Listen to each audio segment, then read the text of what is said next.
9.5 సంవత్సరాలు దాదాపుగా BRS party తెలంగాణలో పరిపాలించింది. ఆ పరిపాలించిన నేపథ్యంలోనే బీసీలను దొక్కేసిరు, ఎస్సీలను దొక్కేసిరు. ఎస్టీలకు జాగృతి పేరిట ఎన్ని అరాచకాలు జరిగినాయి, ఎన్ని భూ కబ్జాలు జరిగినాయి, ఎన్ని ఆడపిల్లలకు ఎంతమందిని నిజంగా అవమాన పాలు చేసిరు, వాళ్ళను ఎంతమంది ఉద్యోగాలను పెట్టిస్తానని వాడుకున్నారు. జాగృతి ముఖ్యంగా జాగృతి కార్యకర్తలకు సంబంధించి ఉద్యోగాలు పెట్టిస్తా అని వాళ్ళ పిఏకి సంబంధించిన అరాచకం. నమస్కారం, నా పేరు సంగ్రామ్ సింగ్. ఇంతకుముందు సుదీర్ఘకాలంగా కవితతో పనిచేసినటువంటి అనుభవం ఉంది. ఆ మధ్యకాలంలో 2023లో ఎలక్షన్ కంటే ముందు బయటికి రావడం జరిగింది. మీరు కవితక్క జాగృతి స్టార్ట్ చేయకముందే సొంత ఆర్గనైజేషన్ మీరు చేస్తా ఉన్నారు తెలంగాణ ఉద్యమం ఉంది. నేను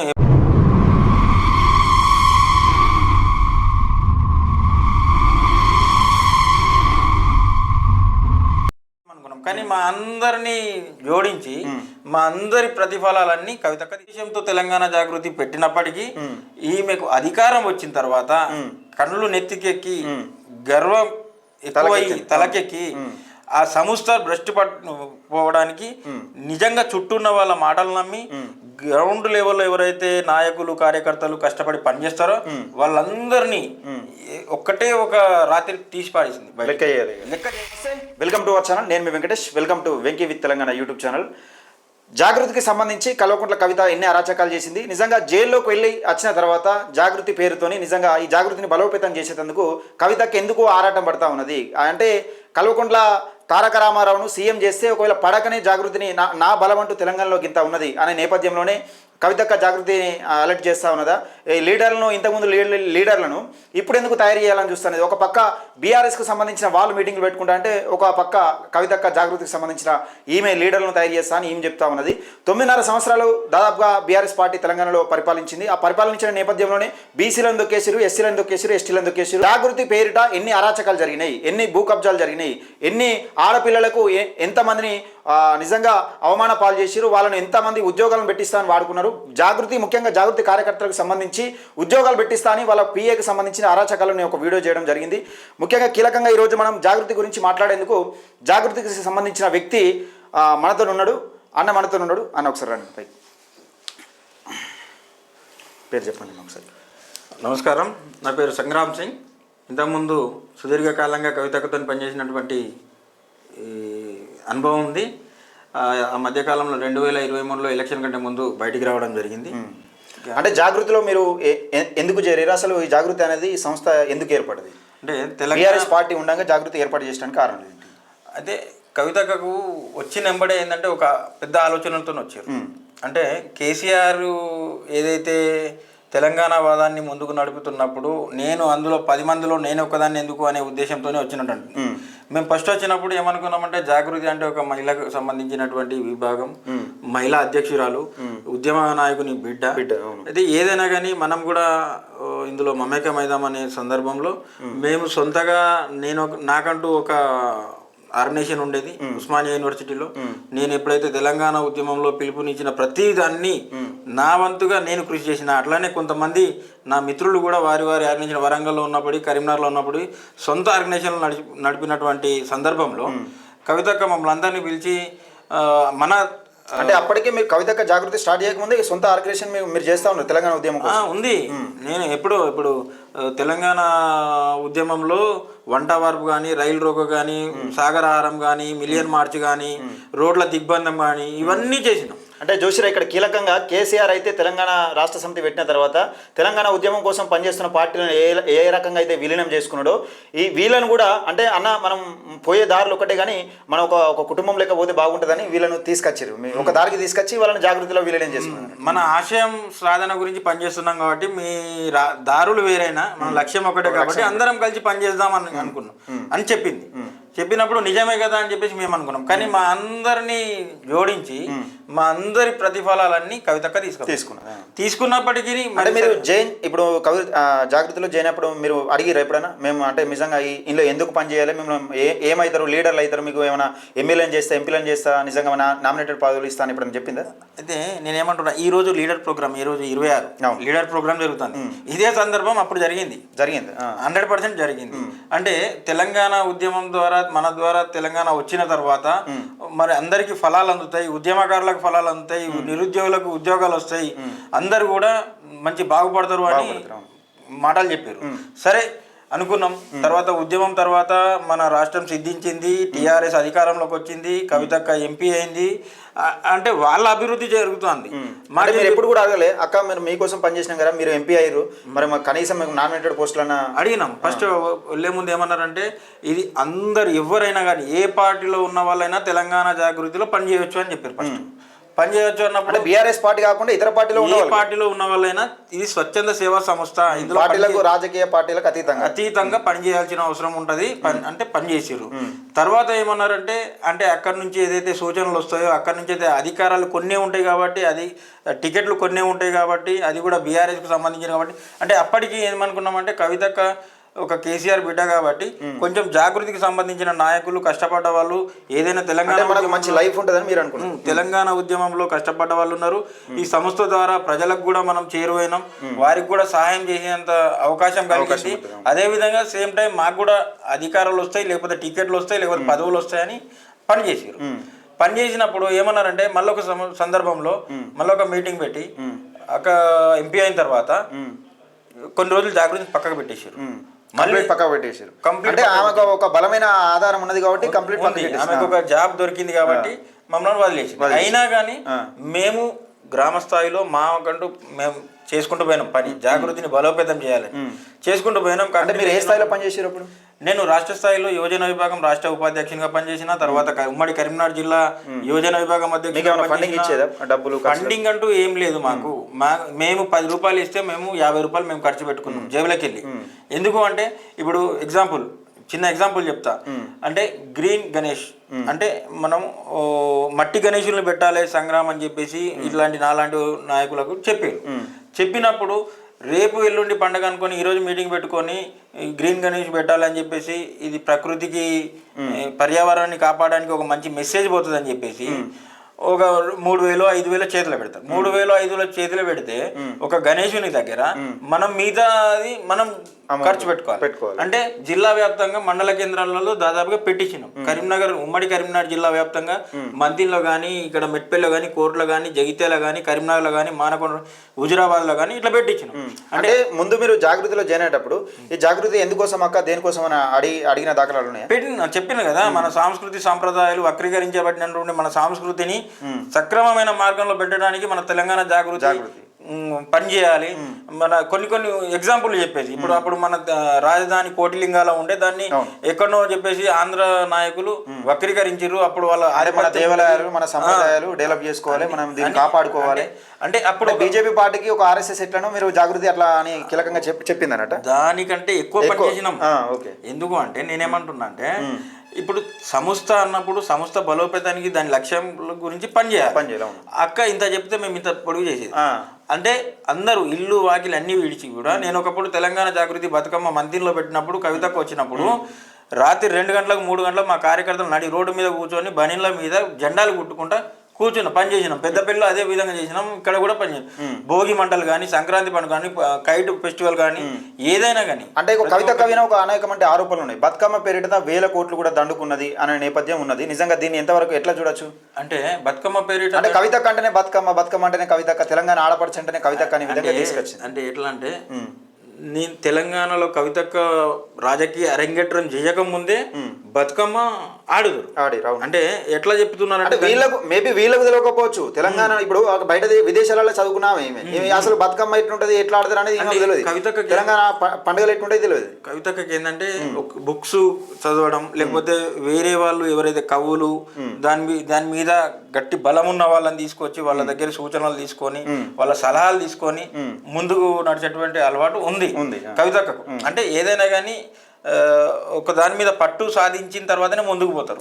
అట్లాంటి అలవాటు ఉన్నటువంటి కవితక్క అంటే ఒక తెలంగాణ ప్రజలకు ఏం చేయాలి, బతుకమ్మ అంటేనే కవితక్క. అవును, అట్లా మహిళలు కూడా మేము తిరిగినాం కదా. తెలంగాణ అంటే కేసీఆర్ ఎట్లా అంటే మన బతుకమ్మ వస్తుంది అనే పద్ధతిలో తెలంగాణ మహిళా మనులు కానీ అందరు కూడా అట్లా గుర్తించారు. అవును, అట్లా గుర్తించి ఒక మంచి ఉద్దేశంతో తెలంగాణ జాగృతి పెట్టినప్పటికీ ఈమెకు అధికారం వచ్చిన తర్వాత కన్నులు నెత్తికెక్కి గర్వం ఎక్కువై తలకెక్కి ఆ సంస్థ భ్రష్టు పోవడానికి నిజంగా చుట్టూ ఉన్న వాళ్ళ మాటలు నమ్మి గ్రౌండ్ లెవెల్లో ఎవరైతే నాయకులు కార్యకర్తలు కష్టపడి పనిచేస్తారో వాళ్ళందరినీ ఒక్కటే ఒక రాత్రి తీసి పాడేసింది, లెక్క చేయలేదు. అవసరం ఉన్నప్పుడు తెలంగాణ జాగృతి అన్నట్టు అవసరం లేనప్పుడు భారత జాగృతి అన్నట్టు. ఇప్పుడు మొన్న ఈ మధ్యలో సింగరేణి జాగృతి, తెలంగాణ బొగ్గు గని కార్మిక సంఘం బీఆర్ఎస్ కి ఎట్లయితే ఉందో తెలంగాణ జాగృతి సింగరేణి సంఘం అని ఒకటి పెట్టిర్రు. అంటే ఇప్పుడు మళ్ళీ పూలే ఫ్రంట్ వాళ్ళతో కలిసి ఈ బీసీ నినాదం ఎత్తుకొని రౌండ్ టేబుల్ సమావేశాలు చేయడం, ఈ రోజు లీడర్ ప్రోగ్రామ్ చేయడం. అంటే తెలంగాణలో అంటే వాళ్ళ ఉనికిని కాపాడుకో కోసం ఎవరైనా మట్టిని కలుపుతారని క్లియర్గా అర్థమవుతుంది. అంత ఇప్పుడు ఈ రోజు లీడర్ అనే ప్రోగ్రామ్ పెట్టిర్రు. ఎందుకు పెట్టిర్రు? లీడర్ అనే ఎంతమంది లీడర్లను తయారు చేసి మళ్ళీ ఈమె అధికారం రావడానికి ఏ నియోజకవర్గంలో లీడర్లు తయారు చేసే ఉద్దేశం వీళ్ళకు ఉంటే 9.5 సంవత్సరాలు పరిపాలించినప్పుడు మరి ఎంతమంది జాగృతి కార్యకర్తలు ఎంతమంది అనాథలు అయిపోయారు? అప్పుడు బీసీ నాయకులు లేరా? అందరు బీసీ వాళ్ళే. ఇప్పుడు జెండాలు మోసేది జిందాబాద్లు కొట్టేది ప్రతి ఒక్కరు బీసీ ఎస్సీ ఎస్టీ మైనార్టీలే ఉంటారు. వీళ్ళు అగ్రకులాలు ఎవరు జెండాలు మోసి జిందాబాద్లు కొట్టరు, గుర్తుపెట్టుకోవాలి. అగ్రకులాలు వాళ్ళు ఏంటంటే నాయకత్వం వహిస్తారు అంతే, ఎంజాయ్ చేయడానికి. అగ్రకులాలు ఇప్పుడైతే బీసీ నాయకులు జెండాలు మోసి సంస్థను పటిష్టం చేసిన తర్వాత సంస్థకు వచ్చినటువంటి పేరును వాడుకొని వాళ్ళు విలాసవంతమైన వాళ్ళు సంపాదించుకుంటారు. మనం జిందాబాద్ కొడతాం, జెండాలు మోస్తాం. మనం ఏదైనా కింది స్థాయి పని చేయడానికి మనం కావాలి వాళ్ళకు. మనకు పెద్ద పెద్ద స్థాయిలలో మనం పెద్ద పెద్ద స్థాయిలలో కూర్చుంటే వాళ్ళు ఎవరు ముందుగా శత్రువు కన్నా ముందుగా వీళ్ళే తీసేస్తారు మనం. అంతే కదా. ఇప్పుడు ఒకనొక దశలో నాకు ఏం చెప్పారంటే ఒక మినిస్టర్ లెవెల్లో ఉన్నాడు, నీకెందుకే జాగృతి అని చెప్పి. అంటే ఇన్ని సంవత్సరాలు పనిచేసిన తర్వాత నీకు ఒక జిల్లా కన్వీనర్ పోస్ట్ ఎందుకే నీకు అనే పరిస్థితికి వచ్చింది. అంటే వాళ్ళతో అట్లా చెప్పిస్తారు. అంటే జెండాలు మోసి ఒక సంస్థకు బలోపేతానికి పనిచేసిన మనమైతే విలాసవంతమైన జీవితాలు విల్లాలు. ఈ ఒకప్పుడు పొద్దున అసలు దాదాపు ఎన్ని రోజులు పనిచేసారా మీరు జాగృతిలో? నేను దాదాపుగా 15 సంవత్సరాలు 15 సంవత్సరాలు పనిచేసిన. నేను 22 సంవత్సరాలు. ఇప్పుడు తెలంగాణ 9.5 సంవత్సరాలు పరిపాలించిన కాలం ముందే వీళ్ళు జాగృతిలో పనిచేసిన. అదే నేను ఈ 22 సంవత్సరాలు నేను హైదరాబాద్లో ఉన్నా. నాకు మంచి ఒక మార్కెటింగ్ అది ఉండే. నేను ఐసిఐసిఐ బ్యాంకులో అంతకుముందు పనిచేసిన. ఇవన్నిటిని వదిలిపెట్టి ఒకటే ఒక రాత్రి సంగ్రామ్ నువ్వు కరీంనగర్కి వెళ్ళాలి, నేను అన్ని రకాలుగా నేను చూసుకుంటా అని ఒక మాట అన్నారు. అంటే ఒక ముఖ్యమంత్రి బిడ్డ, ఉద్యమ నేత బిడ్డ, జాగృతి వ్యవస్థాపక అధ్యక్షురాలు, ఇంత బలగం ఉన్నటువంటి అధినేత చెప్పిన తర్వాత నేను కరీంనగర్కు షిఫ్ట్ కావడం అంటే ఒక బలమైన భరోసా ఉంది, నా జీవితానికి అనుకున్నా. అంటే నేను ఒక్కనే కదా, నా లెక్క చాలా మంది ఉన్నారు. నా ఎగ్జాంపుల్ చెప్తున్నా. వచ్చిన తర్వాత ఎట్లయితే బయటికి గెంటేయాలని చెప్పేసి నేను ఒక చిన్న కార్యక్రమం చేసిన. ఏది? అదే తెలంగాణ జాగృతి క్రికెట్ అసోసియేషన్ ఆఫ్ తెలంగాణతోని గ్రామీణ ప్రాంతంలో ఉన్నటువంటి యువకులను ఏదైతే వాళ్ళకు నైపుణ్యం ఉంటుందో వాళ్ళందరినీ వెలికి తీయాలనే ఉద్దేశంతో క్రికెట్ అసోసియేషన్ ఆఫ్ తెలంగాణతో కలిసి మేము ఎస్ఆర్ఆర్ కాలేజ్ గ్రౌండ్లో జిల్లా లెవెల్లో మేము క్రికెట్ పోటీలు పెట్టి. ఏ ఇయర్ అది? 2016 పెట్టినాం. ఓకే. పెట్టినప్పుడు నేను అది పెట్టినటువంటి ఏరియా ఎస్ఆర్ఆర్ కాలేజీలో ఆ ఏరియా అప్పుడు కార్పొరేటర్ బండి సంజయ్ గారు ఉండే. బండి సంజయ్ గారిని నేను అక్కడే మనం ఆనవాయితీ ప్రకారం పిలుస్తున్నా అని కూడా చెప్పినప్పుడు వారితో అనేక సందర్భాలుగా ఫోటోలు దిగడం జరుగుతుంది. ఎంతో మంది వచ్చిర్రు, వేరే పార్టీ వాళ్ళు కూడా వచ్చినప్పుడు నా ఫోటోని తీసి, మా ఇద్దరి ఫోటోని తీసి ఆమెకు మెసేజ్ పెడితే ఆమె ఆ మైండ్ లో పెట్టుకొని ఎన్నటికైనా వీడు బీజేపీకే పోతాడు, బండి సంజయ్ మనిషి అనే ముద్ర వేసి, అంటే ఇన్ని సంవత్సరాలు నీ దగ్గర పనిచేసి సంపాదించే టైంను నీ దగ్గర ఖర్చు పెట్టి మరి ఎక్కడ గొప్పోడు అయిపోతాడు పేరు వచ్చింది, ఎక్కడ గొప్పోడు అయిపోతాడు అని ఒక కారణం అడ్డం పెట్టుకొని తీసేసి భార్య పిల్లల్ని వదిలిపెట్టి మీ గురించి నెలలు నా ఎంబడి 10-20 మందిని తీసుకొని వాళ్ళు కూడా ఇల్లు వాకిలు వదిలి పనిచేస్తే ఒక చిన్న కారణంతో అంటే ఇట్లాంటి అంటే తప్పుడు సమాచారం ఇచ్చే కోటరీ ఏదైతే ఉందో ఆ రావుల కోటరీ, అందులో పెద్ద పెద్ద దొంగలు ఉన్నారు. ఆ దొంగల గురించి అంత చిట్టా రెడీ చేస్తున్నా. తప్పకుండా సందర్భం వచ్చినప్పుడు నేను ఖచ్చితంగా వీడియో ద్వారా ఆడియోల ద్వారా బయట పెట్టి వాళ్ళ నిజాన్ని నిగ్గు తేల్చి వాళ్ళని రోడ్డుకి ఇచ్చే వరకు నేను నా వెనుక ఉన్నటువంటి చాలా మంది ఉన్నారు వాళ్ళందరినీ ఒక వేదిక తయారు చేసి బగావ్ జాగృతికు హఠావ్ జాగృతికు అనే నినాదంతో ప్రజలకి వెళ్ళి ఇదే కవితక్క ఎక్కడ ఏ నియోజకవర్గంలో పనిచేసినా కానీ ఆ నియోజకవర్గంలో మేము పనిచేయడానికి సిద్ధంగా ఉన్నాం, చెప్తా ఉన్నాం, ఛాలెంజ్ చేస్తా ఉన్నా. గెలిపించడం ఎట్లనో కవితకు తెలుసు, ఓడించడం కూడా మాకు తెలుసు. ఇప్పుడు తయారయ్యే లీడర్లకు ఇంకొక ఈ రోజు లీడర్ అనే సబ్జెక్ట్ తీసుకొని ప్రోగ్రాంలు చేసి ఉనికి కాపాడుకుంటున్నారు. మీరు 1000 మంది లీడర్లను తయారు చేయండి. ఇలా 1000 మందిని మీ నియోజకవర్గంలో పెట్టుకోండి. కానీ అప్పుడు పనిచేసిన ప్రతి ఒక్కొక్క నాయకుడు ఇప్పుడు పనిచేసే 100 మంది లీడర్లు తయారవుతున్నారా ఇలా ఆ 100 మందికి ఒక్క నాయకుడు చాలు. అట్లాంటి నాయకులు, అట్లాంటి కత్తులు మన దగ్గర ఉన్నారు. రైట్ అన్న, ఇప్పుడు జాగృతి పేరుతోని మనకు దాదాపు అంటే చాలా మంది ఆరోపణలు చేస్తూ ఉన్న నేపథ్యం, ఆరోపణలు ఏంది జాగృతి పేరుతోనే ఉద్యోగాలు అమ్ముకునేదని, అంటే ముఖ్యమంత్రి బిడ్డ కాబట్టి ఉద్యోగాలు ఏమన్నా కార్పొరేషన్ పదవులు కానీ ఉద్యోగాలు కానీ పెట్టిస్తా అని మోసం చేసినట్టుగా కనబడతా ఉన్నది. ఈ మధ్యలో ఒక వీడియో కూడా సోషల్ మీడియాలో వైరల్ అవుతా ఉన్నది. ఈ నేపథ్యంలో ఆడపిల్లలకు కూడా సేఫ్టీ లేదు, ఉద్యోగాలు పెట్టిస్తామని ఆడపిల్లలను కూడా వాడుకున్నారు. ఒక పిఏ కవితక్క దగ్గర ఉండే ఒక పిఏ ఒక పర్సన్ చేసిరని అంటూ ఉన్నారు. అలాగే దీనికి సంబంధించి జాగృతిలో పనిచేసిన వ్యక్తికి కూడా ఉద్యోగం పెట్టిస్తా అని డబ్బులు తీసుకొని పెట్టకుండా అమ్ముకున్నాడని అంటున్నారు. జాగృతిలో పనిచేసిన ఉద్యోగి కాదు, నాకు సంబంధించినటువంటి వ్యక్తి, నా కింద ఉన్నటువంటి ఒక మండల కన్వీనరు కవితక్క మంత్రికి వచ్చి కరీంనగర్ జిల్లాకు సంబంధించి కరీంనగర్ జిల్లా ఇప్పుడు పెద్దపల్లి జిల్లా కమాన్పూర్ మండలంలో ఉన్నటువంటి గుండారం సబ్ స్టేషన్ లో ఆయన ఆటో నడుపుకుంటాడు. 3 సంవత్సరాల నుంచి అన్న నాకు జాగృతి అంటే ఇష్టం, కవితక్క అంటే ఇష్టం, మీ దగ్గర పనిచేయడానికి నేను సిద్ధంగా ఉన్నా అని చెప్పేసి 3 సంవత్సరాల నుంచి పనిచేస్తూ అన్న నేను చదువుకున్నది ఐటీఐ చేసిన, ఈ నాకు సంబంధించిన ఒక జాబ్ ఇప్పుడు అవకాశం వచ్చింది, కవితకు వచ్చినప్పుడు ఒకసారి చెప్పండి అంటే మంత్రికి ఒక సందర్భంలో కవితకు వచ్చినప్పుడు ఇదే పుట్టమది గారు ఎమ్మెల్యే ముందట నేను చెప్పిన, అక్క ఇట్లా ఉంటే మన కార్యకర్త బాగుపడతాడు, ఫుల్ టైం మీ గురించి పనిచేయడానికి రెడీ ఉన్నాడు, ఆల్రెడీ చేస్తున్నాడు, ఇట్లాంటి వాళ్ళను మనం ఆదరించాలని చెప్తే సరే అని చెప్పేసి పక్క ఉన్న పిఏ గానికి చెప్తే వాడు అన్ని డీటెయిల్స్ నా దగ్గర నుంచి తీసుకొని వాడు ఎక్కడెక్కడ ఏ అవకాశం ఉందో చూసి వానికి నచ్చినోనికి వానికి పైసలు ఇచ్చినోనికి ఆ జాబ్ లో పెట్టించి, అంటే ఇంకొకటి నేను చెప్తా, ఆ అమ్ముకున్న జాబ్కు నాకు రేపైతుంది మాపైతుంది అనుకుంటే 6 నెలలు దింపినవాడు. అంటే నా దగ్గరనే ఇట్లా చేస్తే ఎంతమంది దగ్గర ఏం చేసిండు, కొన్ని ఎట్లా అంటే మనం ఒక సంస్థలో పనిచేసినాము, ఒక సంస్థకు అధినేత కవితక్క ఉన్నారు, ఒక మాట చెప్తే లాభం చేకూరుతుంది కార్యకర్తకు, సంస్థ కూడా ఇష్టమవుతుంది, పేరు తలుచుకున్నాడు, అర్హుడు. మళ్ళా ఇల్లీగల్ గా చేయాలన్నది ఎవడు పోతలే, మేము వాళ్ళు చేసుకున్నారు వాళ్ళ లెవెల్లో, కానీ మేము సక్రమైన అదే అంతే కదా, అది గవర్నమెంట్ జాబ్ ఎగ్జాములు రాసి చేసేది కాదు. ఒక మాట ఆయనకి స్కిల్ ఉన్నది, ఆయనకు ఐటీఐ చేసిండు, పాలిటెక్నిక్ అప్రెంటిస్ చేసిండు, అన్ని చేసిండు, ఆయనకు అవకాశం ఇవ్వండి అక్క అని చెప్పినాం. దాన్ని వీడు వేరే వాళ్ళకి అమ్ముకున్నాడు, అమ్ముకున్న దాన్ని 6 నెలలు దింపాడు. మళ్ళీ అక్కడ మండల ఎంపీపీ తెలియదు. అయితే ఎగ్జాంపుల్ పలానా చూడు సంగ్రామ్ మీద చెప్తున్నాడు దాన్ని చేసి పెట్టు అని చెప్తే అన్ని డీటెయిల్ తీసుకొని దానికి సంబంధించిన కాంట్రాక్ట్ తో మాట్లాడి వేరే వాళ్ళ దగ్గర 7 లక్షలకు అమ్ముకున్నాడు. అమ్ముకున్న దానికి నాకేం చెప్తాడంటే కాంట్రాక్టర్ లేడు, ఇప్పుడు వస్తాడు అప్పుడు వస్తాడు అని నన్ను 6 నెలలు హైదరాబాద్కు కరీంనగర్ దింపించాడు.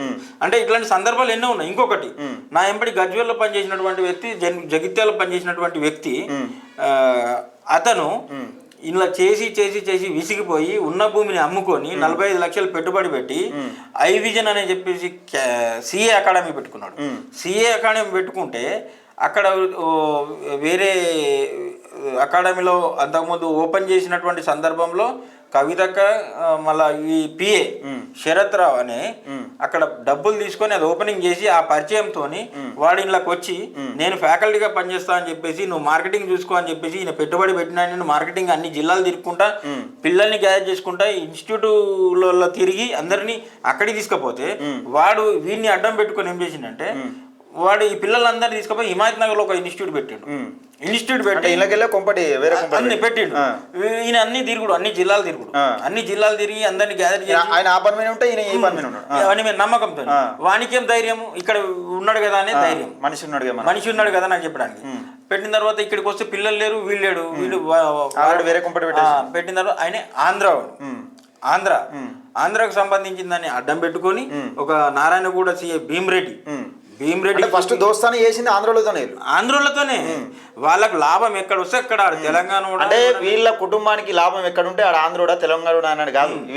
వీళ్ళు మెగా కృష్ణారెడ్డి కూడా ఆంధ్రోడే. ఇలా తెలంగాణ ఆంధ్ర సెంటిమెంట్ రెచ్చగొడుతున్నారు కదా, మళ్ళీ మెగా కృష్ణారెడ్డి కూడా ఆంధ్రోడే. అంత పెద్ద కాంట్రాక్ట్ అప్పయిపోయింది కదా, వీళ్ళ లాభం కోసం వీళ్ళు ఏమైనా చేస్తారు. ఇప్పుడు చూస్తే అర్థమవుతున్నది. ఇప్పుడు ఈయన పోయి అడిగితే వాడు నువ్వు ఇక్కడికి వస్తే కాళ్ళు ఇరగకూడదా, ఇది పెట్టుబడి భూమి అన్ని అమ్ముకొని ఆయన లాస్ట్ ఆప్షన్ ఏమి లేదు పాపం. వేరే ఏం లేదు, ఉన్న భూమి అమ్ముకొని జాగృతి సంస్థలో పనిచేసి ఉన్న భూమి అమ్ముకొని ఒక ఇన్స్టిట్యూట్ పెట్టి కష్టపడి కరీంనగర్లు అన్ని జిల్లాలు తిరిగి అన్ని ఇన్స్టిట్యూట్లో తిరిగి మా అకాడమీ ఉంది, మీరు హైదరాబాద్ లో పలానా లగడి కపూర్లో ఉంది రండి అని చెప్పి బదిలాడి తీసుకుపోయి జైన్ చేసుకుంటే ఒక 150 మంది పిల్లల్ని వీడు కట్టగలుపుకొని హిమాయత్ నగర్ లో ఒక కుంపడి పెట్టి అక్కడికి వస్తే కాళ్ళిరగకూడదా అని చెప్పేసి ఈయనకి చెప్తే ఈ ఇష్యూ కవితక్క మేనమామ దగ్గరికి పోయింది. ఒక మన కరీంనగర్ లో ఉన్నటువంటి పెద్ద లీడర్ తిరుపతి రావు గారి ద్వారా కూడా సమాచారం పోయింది. అంటే అబ్బో మేము ఇందులో ఎంటర్ కామనే పరిస్థితికి వచ్చింది. అంటే చూడండి ఎట్లా ఉంది పరిస్థితి. ఉల్టా ఈయన ఏమని డాగేస్తారంటే భీమ్ రెడ్డి అనేటోడు అప్పుడు సిఐ, ఇప్పుడు రామచంద్రపూర్ పటాన్ చెరువు దగ్గర ఏసీబీగా పనిచేస్తాడు. ఈ కేసు ఇంకా ఉంది, దీన్ని కూడా బయటికి తీయాలి, ఆయనకి న్యాయం చేయాలి, ఖచ్చితంగా న్యాయం చేయాలి. అంటే ఇంత జరుగుతున్నా మీకు కింది స్థాయిలో నిజంగా మాకు అన్యాయం జరుగుతుంది ఎప్పటికున్నా, మమ్మల్ని మేము రోడ్డు మీద పడతాం, భార్య పిల్లల్ని విడిచిపెట్టుకుని కవితక్క కోసం పనిచేస్తాం అని ఏ ఒక్క రోజు కూడా ఆలోచించుకోలేదు మీరు? అంటే కవితకు తెలుసా తెలియదా అని నేను అనుకున్నా. అంటే ఈ విషయాలన్నీ తెలుస్తున్నాయో తెలుస్తలేదో పాప మంచిది మీరు అనుకున్నా, కానీ తెలిసే జరుగుతున్నాయని నాకు అర్థమైంది. పోతే పోనీలే మన కోసం పనిచేసిన రోజులు మనవాడు అనుకున్నది. అయితే ఆయన ఏమంటాడంటే ఆ తప్పు చేసినటువంటి వాడు 150 మందిని వీడు కష్టపడి తీసుకుపోయి ఇన్స్టిట్యూట్ పెట్టి ఇన్ఫ్రాస్ట్రక్చరు అన్ని సెటప్ చేసి వీడికి అప్పచెప్తే వాడు తీసుకుపోయి పెడితే వాడిని కూర్చుండబెట్టి ఈ 45 లక్షలు పెట్టుబడి పెట్టి కష్టపడ్డోని నిలబెట్టి ఈ లైన్లో ఉండి నాకు పైనుంచి ప్రెషర్ ఉంది, నువ్వు వినకుంటే మాత్రం నీ తోడకలు ఉడతాయి, నువ్వు ఆంధ్ర తెలంగాణ ఆంధ్రలను బెదిరిస్తున్నావు అని చెప్పేసి నీ మీద పీడీ యాక్ట్ పెడతా, రౌడీ షీట్ పెడతా అని బెదిరించి నోరు మూపించినటువంటి తెలంగాణ బెదిరిస్తున్నావు కేసు పెడతా అంటే తప్పకుండా అప్పుడు వాళ్ళ అధికారం ఉన్నది, మళ్ళీ అధికారం ఉన్నది, జాగ్రత్తలో పనిచేసిండు కదా. అవునవును, జాగ్రత్త. ఇప్పుడు సాధారణ వ్యక్తికి ఎట్లా న్యాయం జరుగుతుంది? అవును, అంటే ఈ రకంగా దోచుకున్నారు వీళ్ళ అడ్డా మొత్తం Jubilee Hills road number 10 204 room number. ఇక్కడ ఈ అన్ని రకాలైనటువంటి సెటిల్మెంట్లు అన్ని రకాలైన కార్యకలాపాలు జరుగుతాయి. ఇంకా వాళ్ళ అడ్డాలు ఎక్కడెక్కడ ఉన్నాయి అన్ని వాళ్ళని బయటికి తీయాలి, బయటికి తీస్తాం మేము. ఇదే విషయం అన్న, జాగృతి పేరుట ఒక పిఏ అంటే కవితక్క పిఏ ఆడవాళ్ళను లొంగ తీసుకోవడం, ఉద్యోగాలు పెట్టిస్తానని మోసం చేసుకోవడం. ప్రధానంగా ఈ మధ్యలో ఒక వీడియోలో ఖమ్మంలో ఒక మహిళను చెరబట్టిరు, అనేక మంది మహిళలను కూడా ఇట్లా ఉద్యోగాలు పెట్టిస్తాను మోసం చేసి వాళ్ళను లొంగ తీసుకొని వాళ్ళతోని పాపం ఏదో కొంత నిజంగా శారీరకంగా కలిసి ఆరోపణలు కూడా ఉన్నాయి. అయితే ఇక్కడ ఏం జరుగుతుందంటే గ్రౌండ్ లెవెల్లో పనిచేసింది కార్యకర్త అయితే అక్కడ అపాయింట్మెంట్ దొరికింది, వీళ్లకు ఎక్కడైతే అనుకూలంగా వ్యవహరిస్తారో, ఎవరైతే సెటిల్మెంట్ల ద్వారా డబ్బులు కానీ ఇంకా వేరే వేరే రకాల న్యాయం జరుగుతుందో వాళ్ళకే. నేను ఈ విషయాన్ని కవిత కథను ఓపకంగా చెప్పినప్పుడైనా సెట్ చేసుకుంటే అయిపోతుంది కదా. అంటే ఇట్లా చేయకండి, సంస్థకు చెడు పేరు వస్తుంది, సంస్థ గురించి కష్టపడ్డవారు ఆగమవుతారు, మేము ఆగమవుతాము అని చెప్పేసి ఒకసారి ఆలోచన చేసి ఉంటే ఈ రోజు లీడర్ అనే ప్రోగ్రాం కాదు, బీసీ వాదం కాదు, ఏం కాదు, కవితక్కని ఎక్కడో స్థాయిలో నిలబెట్టే పరిస్థితి పాత నాయకులు ఎవరైతే ఇప్పుడు రాకుండా పక్కన కూర్చున్నారో వాళ్ళే భుజాన్ని ఎంచుకొని కవితక్కను ఊరేగించేటువంటి పరిస్థితి ఉండే. ఈ రోజు కవితక్క 4 స్టూడెంట్లను కలిసి స్టూడెంట్ వింగ్ వేసుకుంటా, బస్సు ఛార్జీలు పెరిగిందని అక్కడికి పరుగులు తీసుకుంటా, ఈ రోజు పోస్ట్ కార్డులు అని చెప్పేసి జీపీఏ దగ్గర 9.5 సంవత్సరాలు ఉన్నప్పుడు ఏ వింగ్ గుర్తుకురాలి, అసలు జాగృతిని ఒకనొక టైంలో పక్కకెట్టిందని చెప్తున్నాడు. ఇప్పుడు ఎందుకు తెచ్చుకునేది మరి పైకి అంటే ఒకసారి అర్థం చేసుకో. అంటే ఉనికి కాపాడుకోవడమే. ఏ వాదం లేచినా ఇప్పుడు బీసీ వాదం ఉందని చెప్పేసి బీసీ రౌండ్ టేబుల్ సమావేశాలు, ఇప్పుడు కాంగ్రెస్ గవర్నమెంట్ ఆల్రెడీ అప్పుడు మేనిఫెస్టోలో పెట్టింది, చెప్పింది కామారెడ్డి డిక్లరేషన్ ప్రకారం 42% అది ఉభయ సభ లేకున్నా కానీ కేబినెట్ ఆమోదం చేసి ఆర్డినెన్స్ జారీ చేసింది. దానికి పండుగ చేయాల్సిన అవసరం లేదు కదా. ఇప్పుడు ఇచ్చిన కాంగ్రెస్ పార్టీ అంత సంబరాలు చేసుకోలేదు వాస్తవంగా. అంటే హామీ ఇచ్చినాం, మా వంతు కృషి చేసినాం, ఇంకా బీజేపీని కూడా ఒత్తిడి చేస్తామని రేవంత్ రెడ్డి గారు ఢిల్లీ కూడా పోయినారు. అంటే అట్లాంటప్పుడు ఏదో గుమ్మడికాయ దొంగ అంటే భుజాలు తడుముకున్నట్టు ఉన్నది. ఆ రాత్రి 11:30 గంటలకు ఎందుకు కలర్లు పూసుకున్నారని అడిగారు కదా తీర్మానం. చాలా మంది కూడా అవే అందరు కూడా నవ్వుకుంటున్నారు, దీన్ని అప్రిషియేట్ చేస్తలేరు. ఎవరైనా మరి బీఆర్ఎస్ నుంచి ఎవరైనా స్పందించారా? ఈమెకు అన్యాయం జరిగిందని స్పందించలే, ఈమె చేసేదాని మీద ఎందుకు చేస్తున్నాం అని చెప్పలే. అంటే ఇన్ని రకాలుగా వచ్చినా కానీ ఈమె ఉనికి గురించి ఏదైనా చేస్తానే ఒక ఆలోచన. అంటే ఇప్పుడు పిఏకు సంబంధించి ఆడవాళ్ళను లొంగ తీసుకున్నారని ఈ మధ్యలో ఖమ్మంలో ఒక మహిళను దారుణంగా వాడుకున్నారని ఒక ఆరోపణలు వస్తున్నాయి. ఈ మధ్యలో కూడా వీడియో వైరల్ అవుతా ఉన్నాయి, దాని గురించి కూడా ఒక వీడియో చేసిన. దానిపైన మీ అభిప్రాయం, నిజంగా ఇలాంటి కార్యక్రమాలు జరిగినాయి జాగృతి నేపథ్యంలో పిఏకు సంబంధించి? అదే అమ్మాయి ఖమ్మం కావచ్చు, కానీ ఇప్పుడు కోంపల్లిలో ఉన్నటువంటి ఒక అడ్డాను పెట్టుకొని అరాచకాలు చేసినటువంటి మాట వాస్తవమే. ఓకే, ఇక్కడ జగిత్యాలో కానీ ఇంకా అంటే ఇప్పుడు మణికొండ మాజీ కార్పొరేటర్ కానీ ఎవరైతే ఉంటారో అంటే అట్లాంటి సందర్భాలు ఎందుకు వచ్చినాయి అంటే ఇప్పుడు గ్రౌండ్ లెవెల్లో కార్యకర్త కష్టపడి పనిచేస్తే వాని సమస్య చెప్పుకోవడానికి డోర్ లోపల కావు. అసలు నీకు సంస్థ గురించి పట్టించుకోనోడు, సంస్థ గురించి పని చేయని వాళ్ళను నువ్వు గ్రీన్ కార్పొరేట్ అంటే సంస్థ గురించి పనిచేసేవాళ్ళేమో జెండాలు మోస్తున్నారు, ఈ దందాలు చేసుకుంటాడేమో అసలు ఈ సంస్థకు సంబంధం లేకుండా వీళ్ళు దందాలు చేసుకుంటూనే పోతాం. అంతే. ఇప్పుడు పని చేసినోడు డోర్ అవతల ఉండాలి, పని చేయనోడు దందాలు చేసేటోళ్ళకు మీరు గ్రీన్ కార్పెట్ ఎందుకు వేస్తారు అని అడిగితే అక్కడ మనల్ని గెంటు వేస్తారు. అదే అక్కడ జరిగేది, అంతకంటే ఎక్కువ జరిగేది ఏం లేదు. అంటే నేను ఒకటే అంటున్నా, కష్టపడేది ఒకడు, సంస్థకు పేరు తీసుకొచ్చేది ఒకడు, ఆ పేరును వాడుకొని దందాలు చేసుకునేది ఇంకొకడు. ఈ కష్టపడడానికి పదవులు ఉంటాయి అంటే మీలాంటి వాళ్ళు అనుకుంటారు, అరే సంగ్రామ్కు ఇన్ని పదవులు ఇచ్చినా కానీ మళ్ళీ ఎందుకు బయటకు పోయిండు, పైసలు వచ్చే పదవులు ఏం లేవు, పైసలు వచ్చేది కాదు, మనం న్యాయంగా పేరు చెప్పుకోవడానికి అంటే సంస్థ బలోపేతానికి పనిచేస్తే తప్ప ఇంకా దేనికి. గ్రామ స్థాయిలో కమిటీలు వేయాలి, మండల స్థాయిలో కమిటీలు వేయాలి, నియోజకవర్గ స్థాయి కమిటీలు వేయాలి, ఈ పని నీది. కానీ ఈ సంస్థను మొత్తం వాడుకుని డబ్బులు సంపాదించుకుంటాడు ఇంకోడు వాళ్ళు. అంటే నాలాంటి కార్యకర్తలు నాయకులు ఎంతో మంది బలైపోతున్నారు, కుమిలి ఏడిపోతున్నారు, ఎవరు బయటకు వస్తలేరు, సరైన టైంలో బయటకు వస్తారు. ఇప్పుడు బీఆర్ఎస్ లో మొన్నటి వరకు బీఆర్ఎస్ లో ఉందా లేదా, నేను బీఆర్ఎస్ నేనే ఉన్నా, నేనే కీలకం అని చెప్తే మరి కేటీఆర్ గారు ఆమెకు సంబంధం లేదని చెప్తారు. అంటే ఇదే విషయం గురించి ఇప్పుడు జాగృతి ఇంత పెద్ద ఎత్తున నడుస్తున్న నేపథ్యంలో కేటీఆర్ కానీ కేసీఆర్ కానీ ఎప్పుడు కూడా జాగృతి విషయంలో ఏలుపెట్టలేదా? నిజంగా జాగృతి నీకు అవసరం అని చెప్పలేదా? మరి అంటే బీఆర్ఎస్ పార్టీకి జాగృతికి సంబంధం లేనట్టే నడిపించినప్పుడు నేపథ్యంలో వాళ్ళు ఒప్పుకున్నారు మరి నిజంగా ఈ సంస్థను ఒప్పుకోలేదు కాబట్టి బలవంతంగా ఆమె అధికారంలో రావడానికి మమ్మల్ని వాడుకున్నారు. ఒకప్పుడు సమాంతరంగా బీఆర్ఎస్ ప్రభుత్వానికి సమాంతరంగా నడిచినటువంటి కార్యక్రమాలను కూడా రద్దు చేసిర్రు, మన జాగృతి కమిటీలు కూడా రద్దు చేసిర్రు. రద్దు చేసిన తర్వాత మళ్ళీ కొన్ని రోజులకు మొన్న చెప్పారు, ఒక ఇంటర్వ్యూలో చెప్పారు, కేసీఆర్ గారు కొంచెం స్లోగా చేయండి అంటే కేసీఆర్ పార్టీ కానీ ఎక్కువ ఉరుకుతున్నారు, ఎక్కువ పేరు వచ్చే అవకాశం ఉన్నది. ఇప్పుడు మొన్న ఇంటర్వ్యూలో బీఆర్ఎస్ జాగృతి కేసీఆర్ కు 2 కన్నులు అన్నారు. మరి ఈ రోజు ఒకటే కన్నుతో చూసినట్టు అనిపిస్తుంది. ఎందుకంటే తగ్గించమంటే తగ్గియడం అంటే మీ ఉనికి కోసం, మీ లాభం గురించి.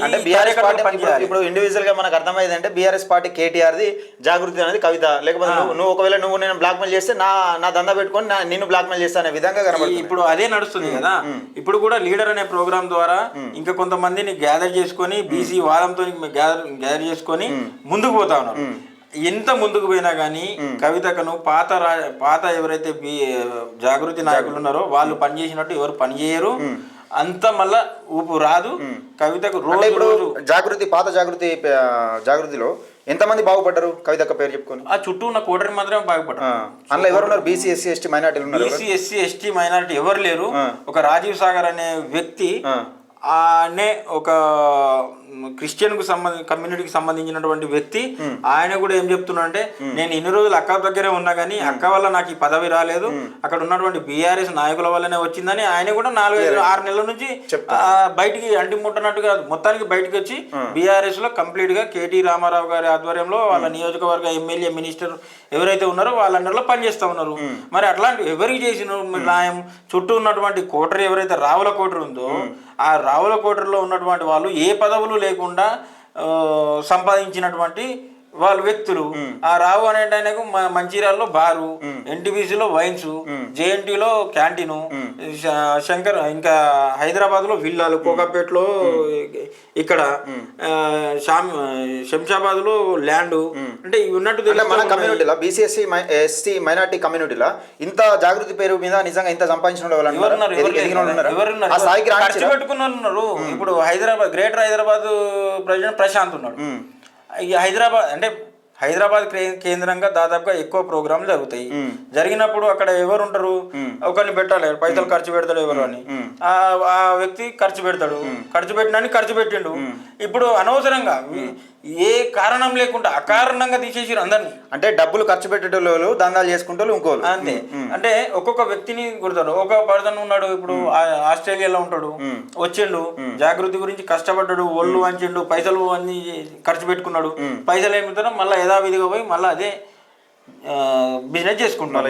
అట్లాంటి వాళ్ళు పైసలు ఖర్చు పెట్టి టైం ఖర్చు పెట్టే వాళ్ళను కూడా వాడుకొని వదిలేసారు.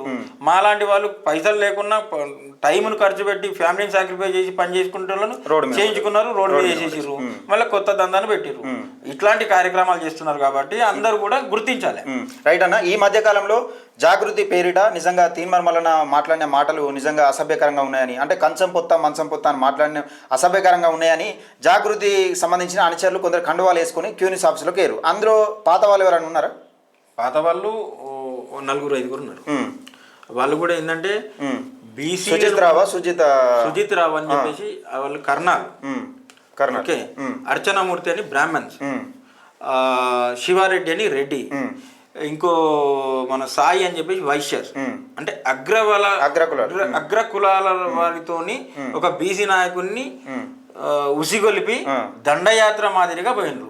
సరే, మీకు అంటే మీ నాన్నగారు అప్పుడు ముఖ్యమంత్రి ఉన్నప్పుడు గెజిట్ ద్వారా ఒక బుక్ తీసుకొచ్చి రాజముద్ర వేసి తెలంగాణ సామెతలు, అందులో 73 పేజీల తెలంగాణ సామెతలలో చూడురి కేసీఆర్ రాసిండి. అది గెజిట్, కేసీఆర్ ఫోటో ఉంటుంది, కేసీఆర్ పేరు ఉంటుంది, కేసీఆర్ సంతకం ఉంటుంది, అందులో ఆ రాజముద్ర కూడా ఉంటుంది. 73 పేజీల కంచం పొత్త మంచం పొత్త అనడానికి వివరణ కూడా ఉంటుంది. ఒకసారి చూడు. అంటే మన వాడుక భాష అని ఆ రోజు పెట్టిర్రు, అదే చదివిండు. కానీ అంటే కొంతమంది అంటున్నారు పబ్లిక్ గా వ్యక్తిగతంగా మాట్లాడదాను. సరే, అది కరెక్ట్ కావచ్చు, మనం అనుకుందాం కరెక్ట్ కాదు.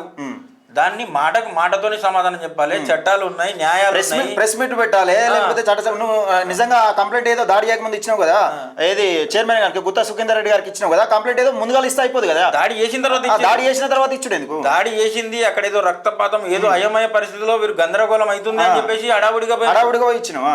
అది కరెక్ట్ కాదు. ఎందుకంటే ప్రజాప్రతినిధిగా డీజీపీకి ఫిర్యాదు ఇచ్చినావు. ఈ దాడి చేయకముందు ఎందుకు ఇలా మరి నాకు ఇటువంటి అసభ్యకరమైన పదజాలం వాడినని అట్లా ఇస్తే ఒక పద్ధతిగా ఉండు, అందరు కూడా మద్దతుగా నిలుచు, అది వాస్తవం కరెక్ట్ కాదు అని అందరు చెప్తుండే. ఇప్పుడు తప్పు మీద తప్పులు చేసుకుంటూ పోయి ఆ రోజు మేము ఏ ఆయుధాలు లేకుండా మేము పోయినాము. ఆయుధాలు లేకుండా నేను ఎవడు పొమ్మన్నాడు? కింద పోయి కూర్చో, ధర్నా చెయ్యి. ఆయుధాలు లేకుండా పోవడం క్లియర్ గా వీడియోలలో కనబడుతుంది. కట్టలు కర్రలు ఏది పడితే అది అడ్డగోలు అద్దాలు ఎవరు వల్ల కొట్టిరు.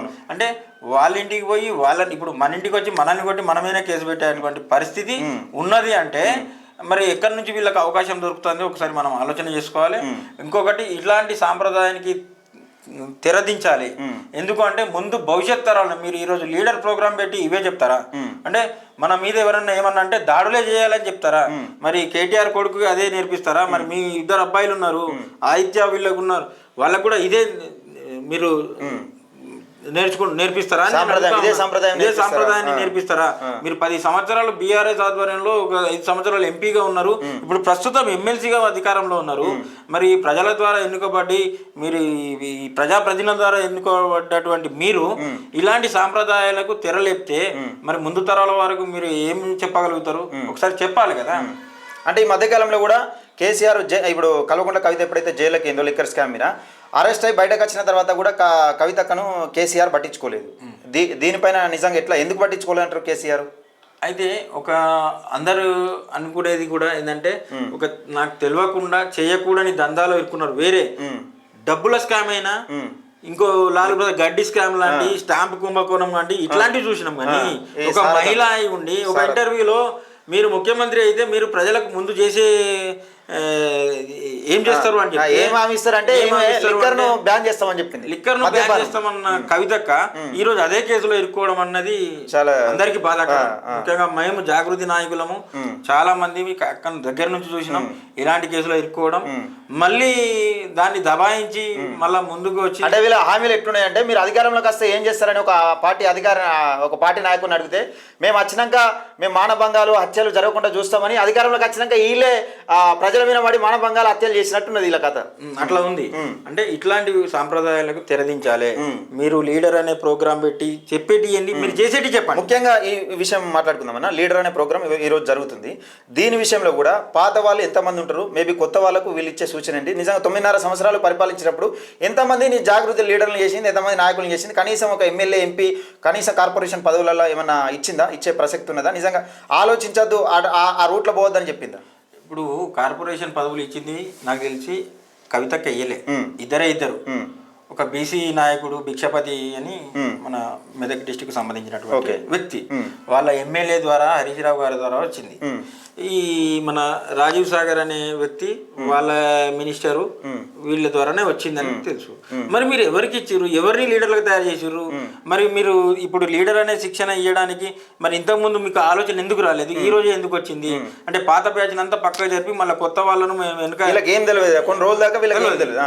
వచ్చి ఇప్పుడు ఎవరన్నా కార్యకర్త వస్తాడు, వాడు ఎంతో దూరం నుంచి వస్తాడు, పొద్దుగాల లేచి 3 గంటలు లేచి 6 గంటల వరకు ఇక్కడ ఉంటాడు, 10-11 గంటల వరకు వచ్చి వెయిట్ చేస్తారు. చూసి చూడనట్టు పోతే వాడు ఎందుకు పని చేయాలి మీ గురించి? మరి ఎట్లా పని చేస్తాడు? వాడిని ఎందుకు వచ్చినావు, ఏ సమస్య ఏంది అని అడగాలి. వచ్చిన ఒక ఫోటో తీసి పంపిస్తే సరిపోతుందా? కనీసం పట్టించుకోకుండా నీ సమస్య ఏందని అడగకుండా చేస్తే ఒక లీడర్కి ఉన్న లక్షణమేనా ఇది? అంటే లీడర్ అనేది ఎట్లా ఉండాలి, అందరికి ఆదర్శంగా ఉండాలి. మన ఎదుగుదలకు ఎవరైతే కార్యకర్త పనిచేస్తాడో వాని బాగోగులు కూడా చూడాలి, వారి కుటుంబం ఎట్లా నడుస్తుందని కూడా చూడాలి, వాడు చెప్పే సమస్యను వినాలి. వాళ్ళు చుట్టుపక్కల వాడు ఒక బాధ్యతగా వస్తాడు. నేను కరీంనగర్ జిల్లా యువజన విభాగం అధ్యక్షునిగా ఉన్న ఒక 10 మంది ఉంటారు, సమస్యలు తీసుకొస్తారు. ఇట్లాంటి వాళ్ళను నాలాంటి వాళ్ళ నాయకుల దగ్గర ఇంటికాడ పరిస్థితి ఏంది, అక్కడ లోకల్ గా ఉన్నటువంటి సమస్యలు ఏంది అని వినాలి. అంటే మనకు అవకాశం ఉంది కదా, మనం మాట్లాడినా మాట్లాడకుండా నడుస్తుంది. ఇప్పుడు అవకాశం లేదు కదా అందరినీ. ఇప్పుడు ఆ రోజు నేను గేటు ముందర నిలబడి ఫోన్ చేస్తే రానియను. ఇప్పుడు గోదావరికని పోయి వరంగల్ పోయి ప్రతి ఇంట్లో చిన్న అసలు వాడు జాగృతికి సంబంధం లేని కూడా బర్త్డే అయ్యి అది కూడా షెడ్యూల్లో పెట్టుకొని పోతా ఉన్నారు. ఆ పరిస్థితి అవసరం కదా, వాళ్ళ అవసరం. ఆ షెడ్యూల్లో మెన్షన్ చేసుకొని ఇవాళ ఫలానా వల్ల పాప బర్త్డే ఆ షెడ్యూల్లో పెరిగి అప్పుడు బర్త్డే కాదు, మంచి మంచి ప్రోగ్రాంలకు పిలిచినా కానీ కార్యకర్తను రాలేదు. అంటే తన అవసరాల గురించి, తన ఉనికి గురించి ప్రజలకు వేరే వాళ్ళ ద్వారా సహాయం చేసినట్టు ఫోటోలు మీడియాలో రావడం. కానీ నిజంగా నీ గురించి కష్టపడ్డ కార్యకర్తకు సహాయం చేయమంటే కొన్ని సంవత్సరాలు దింపించుకొని చనిపోయినటువంటి నాయకులు కూడా ఉన్నారు, జిల్లా కన్వీనర్లు ఉన్నారు, మండల బాధ్యులు ఉన్నారు, నియోజకవర్గ స్థాయి నాయకులు ఉన్నారు. మరి వాళ్ళని ఎందుకు పట్టించుకోలే? వాళ్ళందరికీ తెలియదా? వీళ్ళందరూ మీకు ఓపెన్ గా చెప్పకపోవచ్చు, కానీ వాళ్ళ మనసు రగిలితే ఖచ్చితంగా మీరు ఎట్లయితే ఇప్పుడు బాధపడుతున్నారో అప్పుడు బాధపడ్డ వాళ్ళే. ఆ రోజు కేసీఆర్ గారు కిందికి దిగి అది కమిషన్ ముందు హాజరవడానికి పోయినప్పుడు కవితకు కేసీఆర్ గారికి ఎంత డిస్టెన్స్ ఉండనో కవితక్క గారు అక్కడ ఆ క్షణం అనుభవించిన బాధ క్షోభ ఏదైతే ఉన్నదో ప్రతి కార్యకర్త, జాగృతి కార్యకర్త కవితక్క దగ్గర అనుభవించినోడే ఈ రోజు బయటపడ్డది. రైట్ అన్న. అంటే మీరు జాగృతిగా ఎన్ని సంవత్సరాలు పనిచేసారు కదా, మాజీ జాగృతి కార్యకర్తలు అంటే ఇదివరకు పనిచేసి మోసపోయిన జాగృతి కార్యకర్తలు కవితక్క చేతిలో మోసపోయిన వాళ్ళు ఉంటారు కదా, మీరు కార్యాచరణ ఏ విధంగా ఉండబోతా ఉన్నది? మీ కార్యాచరణ పెద్ద ఎత్తున నిజంగా కవితక్కను పెద్ద ఎత్తున దెబ్బ కొట్టే ప్రయత్నం చేస్తున్నారని తెలిసింది. నిజంగా ఎట్లా ఉండదు? ఖచ్చితంగా కార్యకర్తల జీవితాలను ఆగం చేసిన వారు ఏ నాయకుడైనా, కవితక్కనే కాదు, ఏ నాయకుడైనా, ఏ పార్టీలో ఉన్న నాయకుడైనా తన ఎదుగుదలకు పాటుపడ్డ ఏ కార్యకర్తను కూడా చులకనగా చూసి వట్టి హామీలు ఇచ్చి కమిట్మెంట్లు ఇచ్చి అధికారం వచ్చిన తర్వాత కనీసం అపాయింట్మెంట్ ఇవ్వకుండా ఫోన్లకు మెసేజ్లకు స్పందించని నాయకుల ప్రతి నాయకుడిని ఆ కార్యకర్త కుటుంబం ఖచ్చితంగా ఓడగొట్టే ప్రయత్నం చేస్తారు. అదే విధంగా కవితక్క ఏ నియోజకవర్గంలో నిలబడ్డా ఆ నియోజకవర్గంలో ఇబ్బంది పడ్డ కార్యకర్త ఎవరైతే ఉన్నారో, ముఖ్యంగా జాగృతి నాయకులు ఎవరైతే ఉన్నారో వాళ్ళందరూ రెడీగా ఉన్నారు. తెర ఎందుకు రావట్లేదు కానీ అందరు రెడీగా ఉన్నారు. ఒక్కొక్క నాయకుడు 100 మంది కార్యకర్తలతో సమానం. వాళ్ళు ఎంతమంది లీడర్లను తయారు చేసినా ఒక నాయకుడు చాలు, ఒక మండలానికి ఒక నాయకుడు చాలు. ఓడగొట్టడానికి మా కృషి తప్పకుండా చేస్తాం, రాజకీయంగా సమాధి చేస్తాం ఖచ్చితంగా. ఇది మొత్తానికి జాగృతి పేరుతో తన ఉనికి చాటుకుంటానికి అంటే వీళ్ళ కొంపలో కుంపటైనందుకు మన బతుకులు ఆగం చేసేందుకు మళ్ళీ జాగృతి పేరుతో ముందుకొస్తా ఉన్నది. దీన్ని గమనించాలి. ముఖ్యంగా బీసీ, ఎస్సీ, ఎస్టీ మైనార్టీలు గమనించి మనమేమో జెండాలు మోసడానికి అన్న చెప్పినట్టుగా మనం జెండాలు మోసడానికి జిందాబాదులు కొట్టడానికి మనం ఉంటాం, సంపాదించుకునే కాడ దందాలు చేసుకుంటారా వాళ్ళ రావుస్ ఉంటారు, అగ్రకులాలకు సంబంధించిన వాళ్ళు ఉంటారు. ఒకసారి గమనించి మన బతుకులు ఇప్పటికైనా మీకోసమే చెప్తున్నా, ఈ జాగృతి కండవాలు వేసుకొని కొత్త కండవాలు చక్కన మెరుతున్నాయని కొత్త కండవాలు వేసుకొని తిరుగుతానో చూసినావా? ఇక ప్రెస్ మీట్ల కాడ ఆడిడ నిలబడి నవ్వుతున్నారు కదా, మీ బతుకులు కూడా నవ్వే రోజు వస్తుంది, మీ బతుకులు కూడా అట్నే నడి రోడ్డు మీద ఇడిచిపెట్టే రోజులు వస్తుంది. నిజంగా ఒక 15 సంవత్సరాల సుదీర్ఘ కాలం పాటు 15 సంవత్సరాలుగా పనిచేసి తన జీవితాన్ని ఆగం చేసుకున్న ఒక అన్న నిజంగా సంగ్రామ్ సింగ్ అన్న మాట్లాడుతూ ఉన్నాడు. ఇది ఆదర్శంగా తీసుకొని నిజంగా మీ బతుకులు ఆగం కాకుండా చూసుకోరు. మీరు పని చేస్తే పని చేయరు, కానీ అక్క పేరు మీద మీరు ఎంత మీ భార్య పిల్లలను లేకపోతే మీ కుటుంబ సభ్యులను రోడ్డు మీద పడకుండా చూసుకొని జాగృతి పేరుతో వీళ్ళు విడిచిపెట్టరు. ఎట్లా కవితక్క, నువ్వు ఏమైతే హామీలు ఇచ్చినావో, నువ్వు ఏమైతే మాట్లాడుతా ఉన్నావో, ఈరోజు బీసీ ఎస్సీ ఎస్టీ మైనార్టీల గురించి మాట్లాడుతూ ఉన్నావో, ముఖ్యంగా నీ కింద బలైపోయిన వాళ్ళు కూడా నిన్ను విడిచిపెట్టాలని చెప్తా ఉన్నారు. ఇది మొత్తానికి కవితక్క భరతం పట్టడానికి మాజీ జాగృతి ఎవరైతే నాయకులు ఉన్నారో, కార్యకర్తలు ఉన్నారో, నిన్ను గద్దెదించడానికి, నిన్ను ఏ విధంగానైతే ఎంపిక చేసిరో, నిన్ను ఏ విధంగానైతే ఈ పదవులలో కూర్చొనబెట్టిరో, మళ్ళీ నువ్వు ఎక్కడ నిలబడితే అక్కడ నేను గద్దెదించడానికి సిద్ధంగా ఉన్నారు. మిత్రులారా, దయచేసి ఈ వీడియోని జాగృతి ఎవరైతే కార్యకర్తలు ఉన్నారో వాళ్ళకు ముఖ్యంగా షేర్ చేయండి, మన ఛానల్ని సబ్స్క్రైబ్ చేసుకోండి. నమస్తే అన్న, నిజంగా మీలాంటి వాళ్ళు ఇలాంటి వాళ్ళకు ఆదర్శంగా నిలవాలి. చూడు అన్నం చూసి నేర్చుకోరు, ఇలాంటి విషయాలు ఎంతో మందికి తెలియజేయాలి. నేను జాగృతి పేరుదా కొన్ని వీడియోలు చాలా మందికి వీడియోలు చేసిన, నిజంగా నీ అబద్ధమా అని మీరు అనుకుంటున్నారు కదా. మీరు ఏదో అమ్ముడు పోయి నేను నిజంగా డబ్బులకు అమ్ముడు పోయి నేను మాట్లాడుతున్నాను అంటున్నారు కదా. డబ్బులకు అమ్ముడు పోవుడు కాదు, ఈ అన్న ప్రత్యేకించి తీసుకురావడానికి ముఖ్య కారణం అదే. థ్యాంక్ యూ అన్న. నిజంగా ఎన్నో విషయాలు ఇటువంటి బాధలు ఎంత బాధ ఉంటుందంటే, ఒక పార్టీ కోసం పనిచేసి, నిజంగా ఒక నాయకుని కోసం పనిచేసి బతుకు రోడ్డు మీద పడితే ఎంత బాధ ఉంటుంది అన్నది ఇప్పుడు మీకు ఇప్పుడు అర్థం కాదు. ఇప్పుడు కొత్త కండువాలు కొత్త కనబడతాయి, అన్ని కొత్త వ్యవహారం కొత్త కనబడతాయి. అన్న రూపకంలో ఇంత గుండె నిండా బాధ పెట్టుకొని ఇక్కడ స్టూడియోకి వచ్చి బాధ వెళ్ళబోసుకుంటా ఉన్నాడు. Thank you.